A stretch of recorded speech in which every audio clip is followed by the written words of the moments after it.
Students, this is Jayashree Madam, and today let us deal with the English education in India.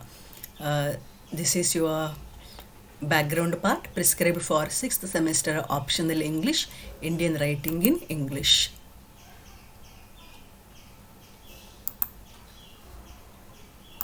Right? So, so if we look at the paper,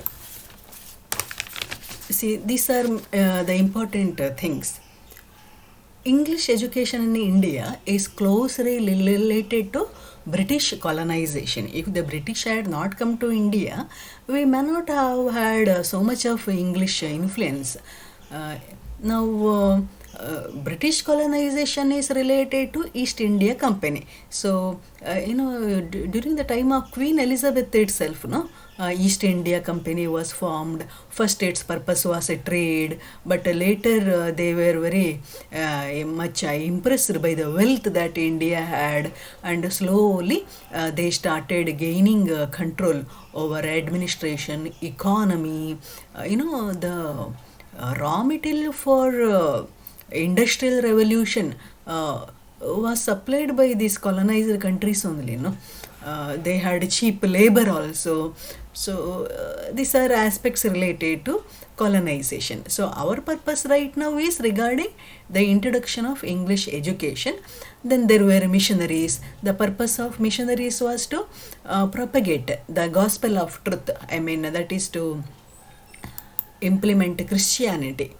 So now these missionaries played quite a crucial role in education. So company gave them a grant of 1 lakh per year also. Then to implement education. Then regarding education system, there were clashes within the elite class of society. See, there was clash between Anglicans and Orientalists.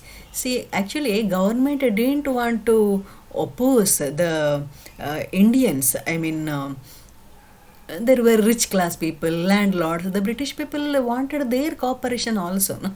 So the government gave funds actually to establish a college, Orientalist college, which taught Sanskrit, Persian, etc. At that time, people like Raja Ram Mohan Roy and all, they wrote a letter actually. They requested Lord Amherst about the importance of English education in India. Because the society was steeped in superstition, religious fetishes, all those. So they thought Western education is the only means with which we can give light to the people. Like science education especially was available in English books. No, so it is science which makes us think in a logical manner. Now, as you have already studied in the previous slide, there are quite a number of superstitions. No, like including the sati system, which is quite barbarous. So now one more thing is these enlightened freedom struggle.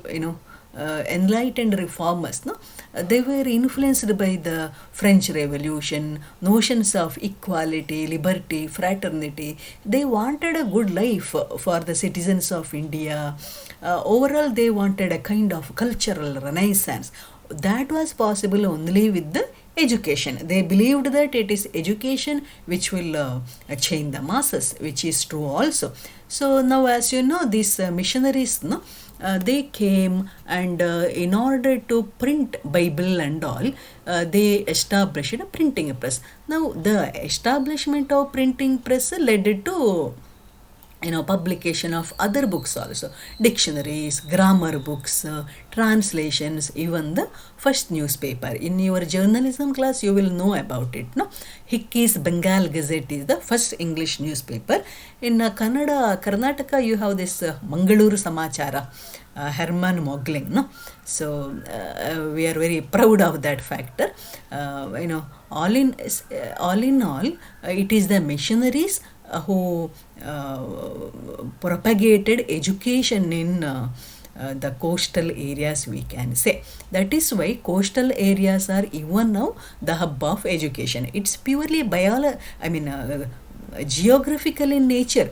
These ships, no, they used to come by ships and all. Coastal, it is in coastal regions that they made their first education centers, and from there education spread to the mainlands also. Of course, the purpose of the missionaries was religious. They were even into conversion to Christianity, but it is true at the same time that they helped the local people. They were sympathetic. Moreover, education is the blessing which Christian education system gave to India.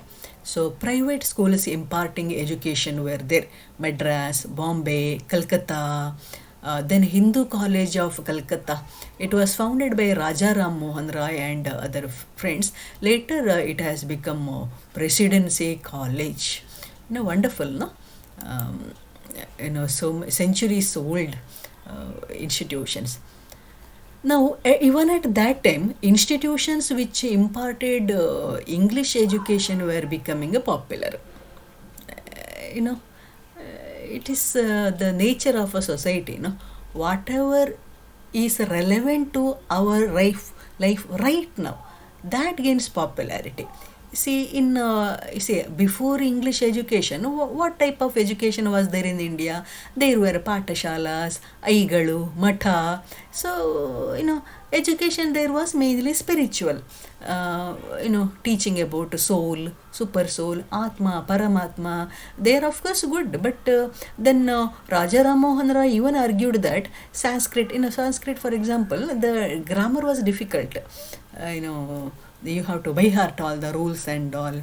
So what he thought is this is not required right now. There were very much debates about these points. It is not that Raja Ram Mohan Roy is the ultimate one, but he strongly, vehemently supported English education.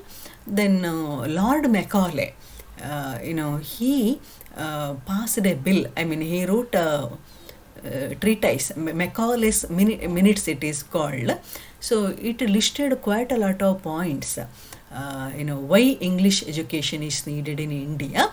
And his argument was that vernacular literature, Oriental literature is of no use to the people.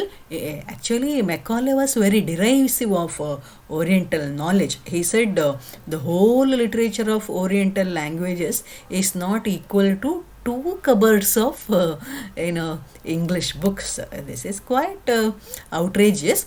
Anyway, and he also told that we need to produce a breed of people, Indian in color and blood, but English in spirit and their thought. So nowadays, sometimes when people speak about mother tongue and all, they say that pathetically the Macaulay's viewpoints have been realized. So, too much westernized people, when we look at such people, Macaulay seems to have succeeded in his mission.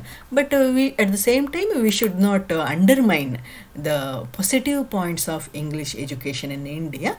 English being a global language, it has high connectivity, it has opened up vistas of knowledge to us, it has been able to create a breed of meritocracy. Based on our knowledge and computer literacy, even now with the English, we are able to raise our standard of living, aren't we? So that way, it has been a good thing in our history, Indian history. Anyway, so look at the slide here. So there was a steady anglicizing period from 1835 onwards. For 20 years, it was increasing by leaps and bounds. Now, at the same time, importance was given to mother tongue also. As I have already been telling, English education in India, English administration in India took care of the rich and aristocratic people here. Say, unlike countries like Africa and elsewhere, these British people were very of these elite class people, because India already had a culture. There were temples, architecture, then kings, maharajas. Only that, because of the infightings and all, society as a whole had lost its unit. Anyway, so in that education system, equal importance was given to mother tongue learning and English education. So Sir Charles Wood's dispatch regarding vernacular education. Vernacular means the regional languages. So all in all, from 1835 onwards, we have a proper English education system in India.